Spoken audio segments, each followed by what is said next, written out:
Hey guys, मैं कमलेश कुमार आपको अब लॉकडाउन के बाद जो गणित का पेपर होने जा रहा है उस पेपर को फुल एनालिसिस करके समझाने जा रहा हूँ। मैं ये तो नहीं कहूँगा कि इस वीडियो को देखने के बाद आपको मेरिट के अंक मिल जाएंगे, लेकिन इतना ज़रूर कहना चाहूँगा कि इस पूरे वीडियो को आपने अच्छी तरह से समझ लिया तो चाहे साल भर आपने कुछ नहीं पढ़ा हो, फिर भी आप यहाँ से 20 अंक भेजने के बाद 80 में से 40 से 50 अंक आसानी से प्राप्त कर सकेंगे। अर्थात आप 60 से ऊपर अंक केवल इस वीडियो से प्राप्त कर पाएंगे। इसलिए इस वीडियो को अंत तक ज़रूर देखें। तो चलिए शुरू करते हैं बिना देरी के। तो आपका पहला प्रश्न चैप्टर फर्स्ट से आता है, जो 1 नंबर का आता है। तो छोटा प्रश्न इस प्रकार आएगा, जैसे 103 गुणा 197 का एकाधिकेन पूर्वेणु द्वारा गुणा करना है। तो हम क्या करेंगे, ये कॉमन जो टर्म है उसमें एक अधिक कर देंगे। जैसे एक अधिक चाहे तो इस एक में करें चाहे इस एक में करें, बात एक ही है। तो 1 गुणा 1 अधिक करने पर 2 ओब्लिक, फिर इन टर्म्स को ऐसे कैसे लिखना है, 03 गुणा 97, फिर इनको गुणा करेंगे तो 2, इनको गुणा करेंगे तो 0 2 9 1 291, फिर ओब्लिक हटाएंगे तो संख्या ऐसे कैसे लिखें, 1 9 2 0 2। तो ये आपका आंसर हो जाएगा। दूसरा प्रश्न भी आपका पहले चैप्टर से आता है, जो इस प्रकार है। ऐसा प्रश्न आएगा जैसे 2x + 4 बटे 2x + 1 बराबर 2x + 1 बटे 2x + 4। तो यहाँ से आप इसको अच्छी तरह से देखेंगे तो देखो, ये तिरछी संख्याएं, समान संख्याएं दिखाई दे रही हैं आपको। समान संख्याएं, जब तिरछी संख्याएं समान हो तो हम क्या करेंगे, पहले तो दोनों पक्षों के अंशों का योग करेंगे। अंशों का योग, दोनों पक्षों के अंशों का योग करेंगे तो 2x + 4 + 2x + 1, इनको जोड़े तो 2x 4x 4 1 5 हो जाएगा, 4x + 5 हो जाएगा। इसको समीकरण नंबर 1 दे दें। ऐसे ही दोनों पक्षों के हरों का योग करना है। दोनों पक्षों के हरों का योग, तो हरों का योग करेंगे तो 2x + 1 + 2x + 4, जो 4x + 5 आएगा जोड़ने पर, तो इसको समीकरण नंबर 2 दे देंगे। फिर हमें करना क्या है, दोनों समीकरण समान हैं। दोनों समीकरण क्या है, समान है। 4x + 5, ये भी 4x + 5 है, ये भी 4x + 5। तो इनमें से एक टर्म्स को लेते हैं।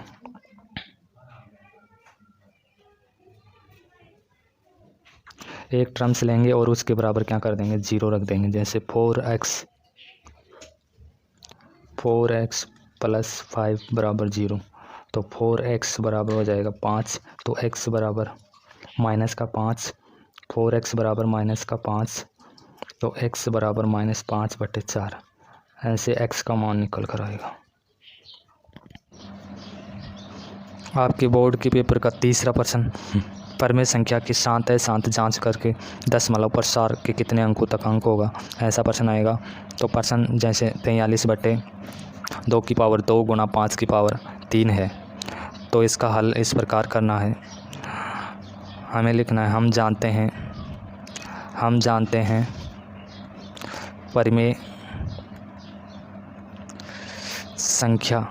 परमेय संख्या का हर 2m व 5n का हो तो वह शांत होती है, वह शांत होती है।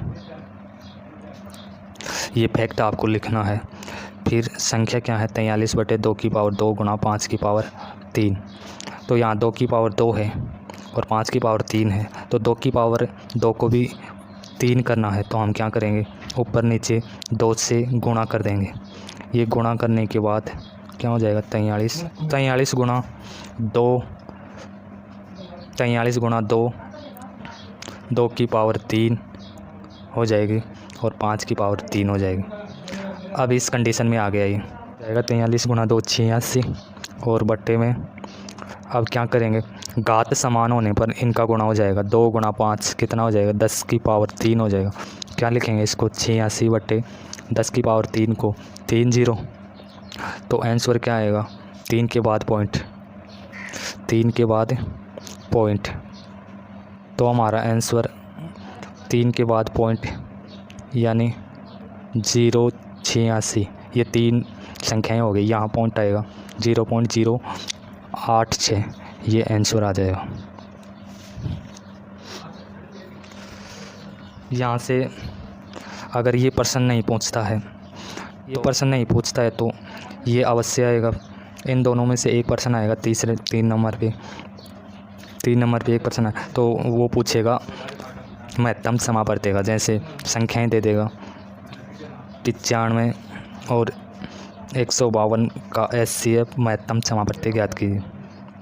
तो हम क्या करेंगे, 95 का अभाज्य गुणनखंड करेंगे 5 गुणा 19 गुणा 1, 152 का करेंगे अभाज्य गुणनखंड 2 गुणा 2 गुणा 2 गुणा 19 गुणा 1।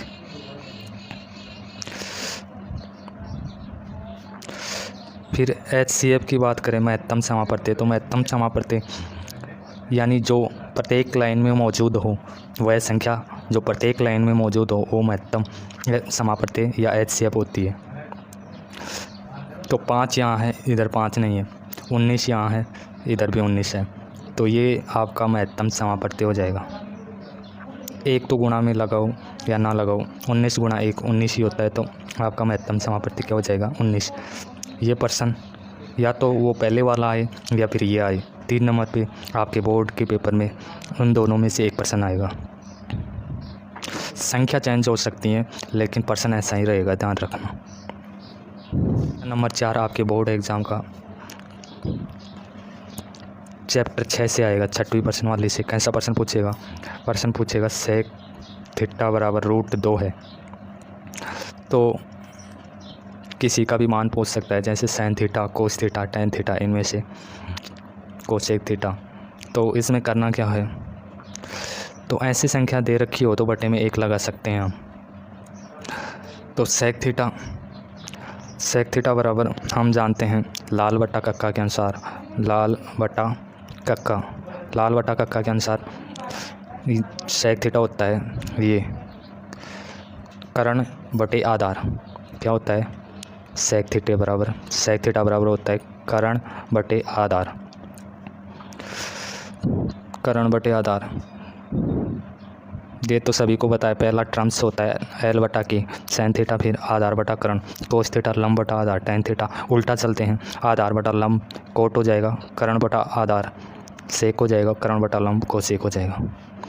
तो यहाँ से हमें मिला सेक थीटा बराबर कर्ण बटे आधार, सेक थीटा बराबर कर्ण बटे आधार। तो हमारा कर्ण तो हो गया √2 आधार 1। अब हमें निकालना है, ये कर्ण हो गया √2 आधार हो गया 1, तो हमें लंब निकालना है। लंब किससे निकालेंगे, पाइथागोरस से, पाइथागोरस प्रमेय से।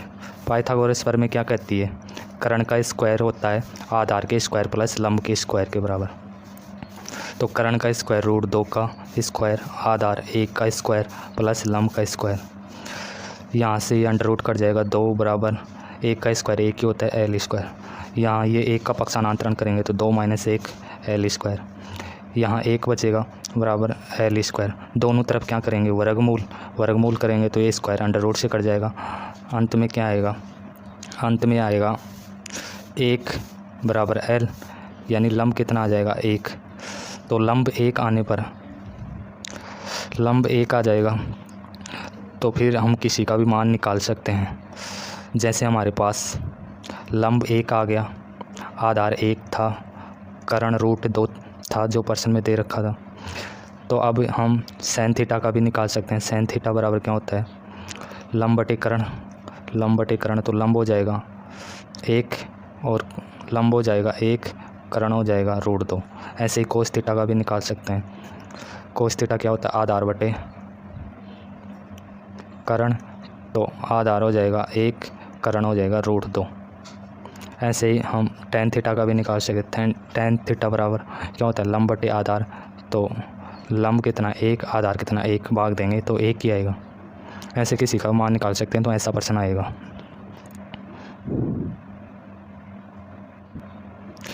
या फिर ऐसा प्रश्न आएगा, ये भी प्रश्न वाली 6 का ही प्रश्न है, तो इसका हल करते हैं। tan 60 का मान रूट 3, इसके स्क्वायर है तो इसके भी लगा देंगे, प्लस 3 ऐसे के ऐसे। कोस 30 का मान रूट 3 बटे 2, इसके स्क्वायर है तो इसके भी लगा देंगे। अंडर रूट से स्क्वायर कट जाएगा, 3 बचेगा, 3, यहाँ भी अंडर रूट से स्क्वायर कट जाएगा तो क्या बचेगा, गुणा 3 बटे, ये तो गुणा होगा इससे, तो नीचे आएगा 4, आगे 3 प्लस 3 गुणा 3 9 हो जाएगा, बट्टे में 4। इसका लघुत्तम लेंगे तो 4 आएगा, इसके बट्टे में 1 लगा लेंगे। 1 का भाग इसमें 4 बार जाता है तो 4 गुणा 3 12 हो जाएगा, प्लस 4 एकम 4, 1 बार गया तो 1 9 से गुणा होगा 9 आएगा। तो ये हो जाएगा 21/4, 21/4, ये आंसर आ जाएगा। या फिर आपका 7.2 से प्रश्न आएगा, या फिर कहाँ से आएगा, ये आपका चौथा प्रश्न 7.2 से। कैसा प्रश्न आएगा, कोस 19 डिग्री बटे सैन 71 डिग्री, ऐसा प्रश्न आएगा। इसका मान ज्ञात करना है, तो इसका हल किस प्रकार करेंगे। सॉल्यूशन, एक को चेंज करना है, या तो अंश वाले टर्म्स को चेंज करें या हर वाले टर्म्स को चेंज करें। एक को हमें चेंज करना है, इच्छा अनुसार किसी को भी कर सकते हैं। मान लेते हैं हम अंश को चेंज कर रहे हैं, तो कोस 90 में से घटा कर लिखेंगे कितना, जितना नीचे संख्या है कितनी है 71। ऐसा नहीं है इसी को घटाएंगे, 19 को नहीं घटाना है, नीचे जो संख्या है। अगर नीचे वाले सैन को चेंज कर रहे हैं तो ऊपर वाले 19 को घटा कर लिखेंगे 90 में से, तो नीचे आ जाएगा सैन 71। ऐसे कैसे, हम सभी को पता है 90 में से हम थीटा को घटाते हैं तो वो चेंज होता है, तो कोस किस में हो जाएगा, सैन। अब लोग क्या करते हैं, यहाँ पर 90 माइनस 71 19 कर देते हैं। 19 नहीं करना हमें, 90 माइनस 71 है, तो ये जो थीटा है, ये थीटा ही लिखा जाएगा यहाँ पर सैन के साथ। तो कितना आएगा 71 डिग्री, बट्टे में सैन 71 है, तो ये इससे कट जाएगा और आंसर आएगा 1। फिर आगे बात करें तो क्वेश्चन नंबर 5 आपके बोर्ड पेपर का चैप्टर 8 से आएगा। चैप्टर 8 में 2 ही इम्पोर्टेंट क्वेश्चन हैं जो 1 नंबर में पूछे जा सकते हैं। पहला प्रश्न ये, इसमें क्या करना है, ऊर्ध्वाधर खंभे की परछाई, कोई खंभा है, जैसे मान लेते हैं ये खंभा है, इसकी ऊंचाई x है, खंभे की ऊंचाई क्या है, x है, और इसकी परछाई यहाँ ज़मीन पे पड़ेगी, तो ये परछाई इसकी ऊंचाई के बराबर है, तो इसको भी x मानना पड़ेगा। फिर हम ऐसे मिला देंगे इसको, फिर नाम दे सकते हैं ABC। यहाँ पर ये समकोण बनेगा। सूर्य का उन्नयन कोण ज्ञात करना है, तो लंब दे रखा है, आधार दे रखा है, तो tan थीटा बराबर लंब बटे आधार। लंब कितना है x, आधार कितना है x, तो x से x कट जाएगा, कितना आएगा 1। अब tan थीटा में 1 कितने का मान होता है, tan थीटा में 1 होता है 45 डिग्री का मान, तो ये हमारा आंसर आ जाएगा। सूर्य का 49 कोण थीटा बराबर 45 डिग्री, ये हमारा आंसर हो जाएगा। दूसरा प्रश्न है यहाँ से जो आपकी बोर्ड एग्ज़ाम में पूछा जा सकता है।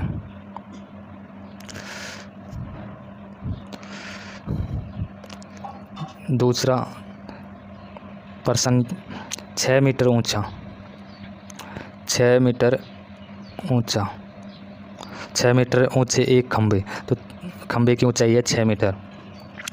छाया की लंबाई है 2√3। तो सूर्य का 49 कोण ज्ञात करना है।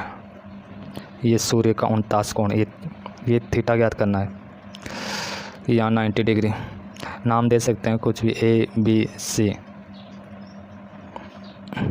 इसका हल करेंगे हम। तो लंब दे रखा है, आधार दे रखा है, फिर से tan थीटा बराबर क्या हो जाएगा, लंब बटे आधार होता है, तो लंब 6 है और आधार 2√3 है। तो tan थीटा बराबर आ जाएगा 3/√3।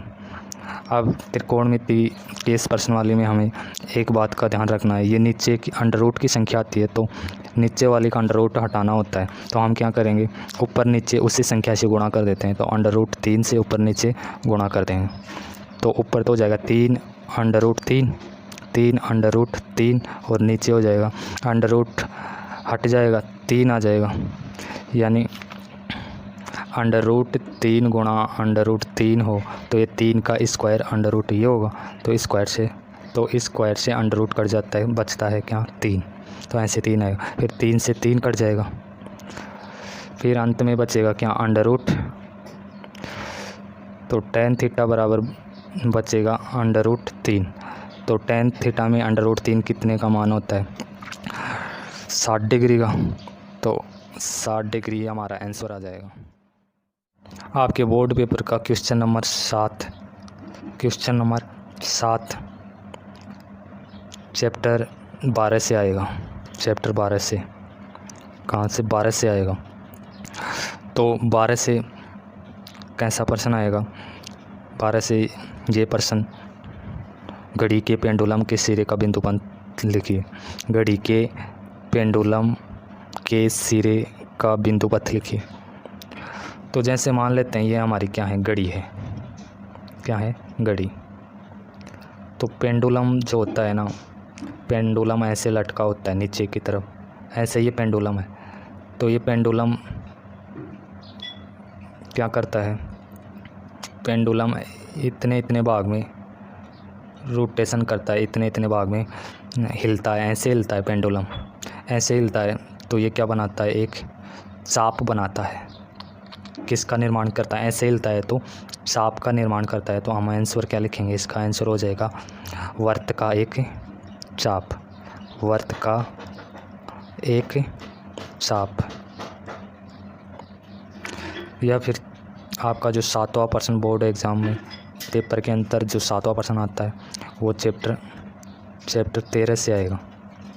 13 से कैसा प्रश्न, 13 से ऐसा प्रश्न आएगा। एक वर्त के केंद्र से 13 सेंटीमीटर दूर स्थित बिंदु Q से वर्त पर खींची गई स्पर्शरेखा PQ की लंबाई 12 सेंटीमीटर है। तो वृत्त की त्रिज्या ज्ञात कीजिए। तो सबसे पहले हमें क्या करना है, एक वृत्त बना लेना है। ये हमारा वृत्त हो गया, वृत्त का ये केंद्र हो गया O। केंद्र से 13 सेंटीमीटर दूर स्थित, 13 सेंटीमीटर, ये 13 सेंटीमीटर दूर स्थित कोई बिंदु क्या है, Q है। Q से वर्त पर स्पर्शरेखा खींची गई है। Q से क्या किया गया है, वर्त पर स्पर्शरेखा खींची गई है, स्पर्शरेखा PQ। तो यहाँ पर दे देना है नाम हमें P। PQ की लंबाई कितनी है, 12 सेंटीमीटर, 12 सेंटीमीटर। तो वर्त की त्रिज्या ज्ञात करनी है, हमें क्या करना है, वर्त की त्रिज्या ज्ञात करना है, ये ज्ञात करना। जहाँ पर स्पर्शरेखा स्पर्श करती है, जहाँ पर स्पर्शरेखा स्पर्श करती है वहाँ पर समकोण बनता है। तो समकोण के सामने हम जानते हैं, समकोण के सामने वाली भुजा ये कर्ण हो जाएगी और ये लंब हो जाएगा और ये आधार है, ये क्या है, आधार है। तो इस त्रिभुज में हम लगा देंगे पाइथागोरस प्रमेय। त्रिभुज ओ पी क्यू में पाइथागोरस प्रमेय से, पाइथागोरस प्रमेय से। तो पाइथागोरस प्रमेय क्या कहती है, कर्ण का स्क्वायर आधार का स्क्वायर प्लस लंब का स्क्वायर, यानी कर्ण का स्क्वायर बराबर होता है किसके, आधार के स्क्वायर प्लस लंब के स्क्वायर। तो कर्ण कितना है यहाँ पर 13, 13 का स्क्वायर, आधार हमें ज्ञात करना है, लंब 12, 12 का स्क्वायर। तो 13 का स्क्वायर 169, आधार का स्क्वायर 12 का स्क्वायर हो जाएगा 144। तो 144 का पक्षांतरण इधर करते हैं हम तो माइनस में आएगा, क्या बचेगा, आधार का स्क्वायर। 169 में से 144 घटाते हैं तो बचता है कितना, 25 बराबर आधार का स्क्वायर। अब दोनों तरफ क्या कर लेंगे, वर्गमूल।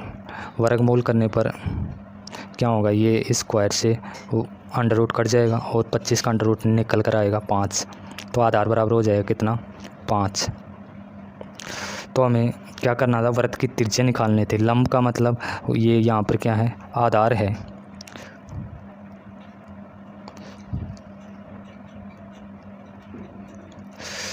तो हमें करना क्या था, वृत्त की त्रिज्या निकालनी थी। लंब का मतलब यहाँ क्या है, वृत्त की त्रिज्या आर है, ये वृत्त की क्या है, त्रिज्या है।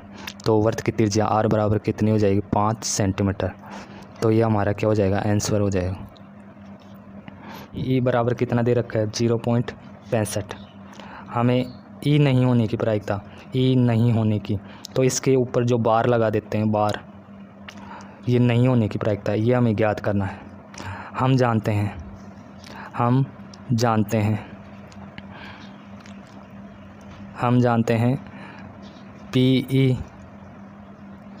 पी प्लस पी बार बराबर होता है 1। तो हमें क्या करना है, इनका मान रखना है। जैसे पी का कितना है, 0.65 प्लस पी बार हमें ज्ञात करना है, पी बार ज्ञात करना है। तो पी बार ज्ञात करना है तो इसको इधर ही रखेंगे और 0.65 का पक्षांतरण इस 1 की तरफ कर देंगे। तो 1 में से ये इधर प्लस का है तो इधर क्या होगा, माइनस में आएगा, घटेगा,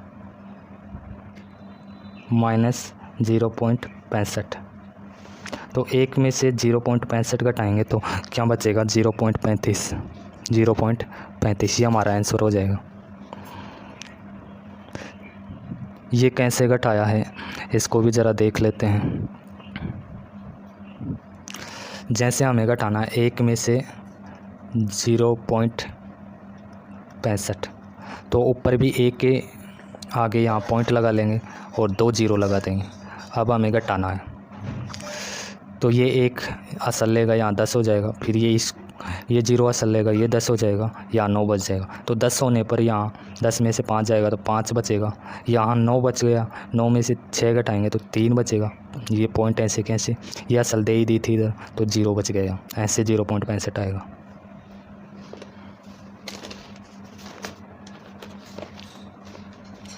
या फिर चैप्टर इसी से कैसा प्रश्न आ सकता है,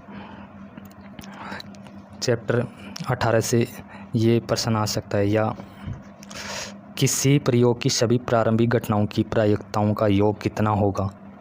तो किसी प्रयोग की सभी प्रारंभिक घटनाओं की प्रायिकताओं का योग 1 होगा। कितना होगा, 1 होगा। अर्थात क्या लिखेंगे हम, 1 कैसे होगा, जैसे पी प्लस पी बार बराबर क्या होता है, 1। ये बार का चिन्ह है यहाँ, तो ये हमारा आंसर होगा।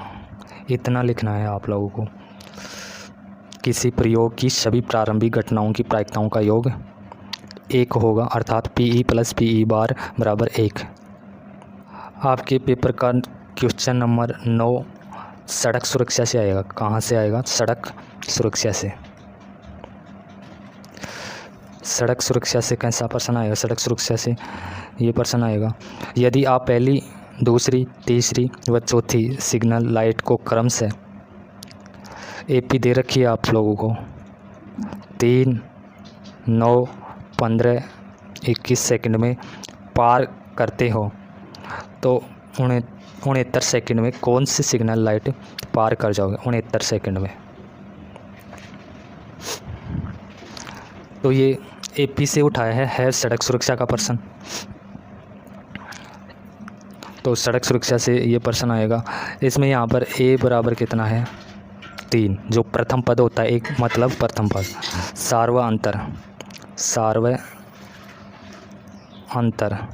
सार्वअंतर को किससे लिखते हैं हम? डी से। तो डी बराबर क्या हो जाएगा? डी बराबर अगले पद में से पहले पद को निकालना है, 9 - 3 तो कितना आ जाएगा? 6। ये प्रथम पद। ए बराबर क्या होता है? प्रथम पद। और हमें दे रखा है ए एन बराबर 69। ए एन बराबर कितना दे रखा है? 69।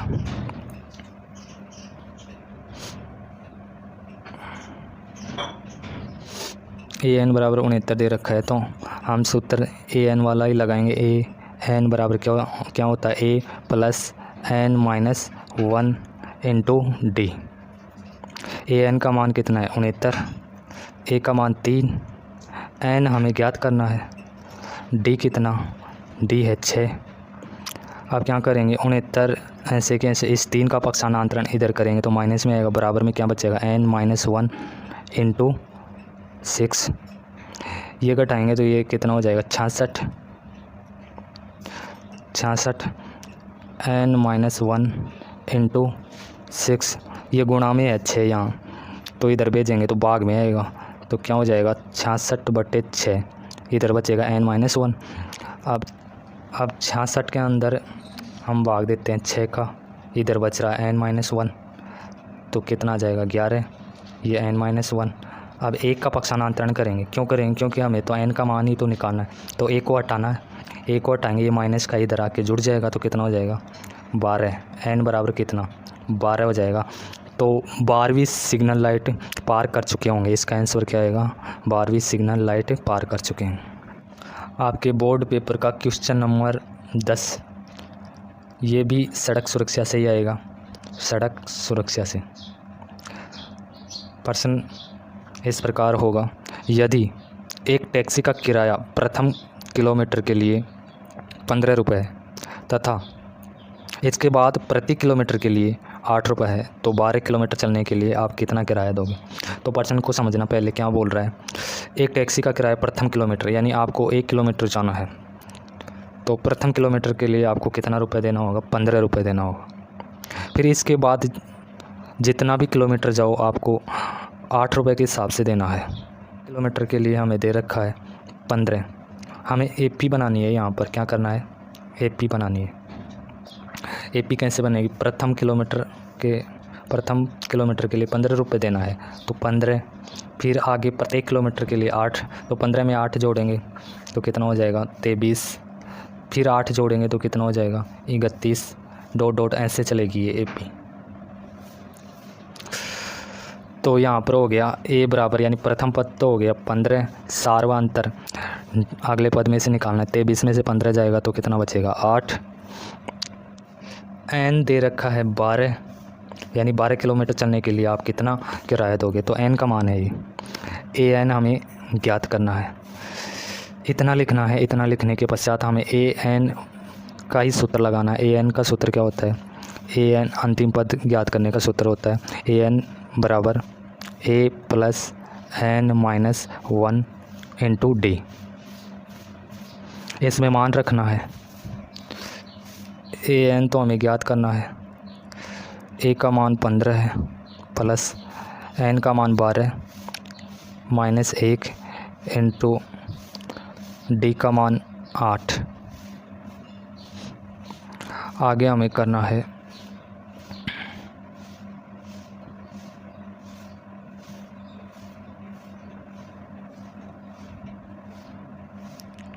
ए एन बराबर 15 प्लस 12 में से 1 जाएगा तो 11 बचेगा इंटू 8।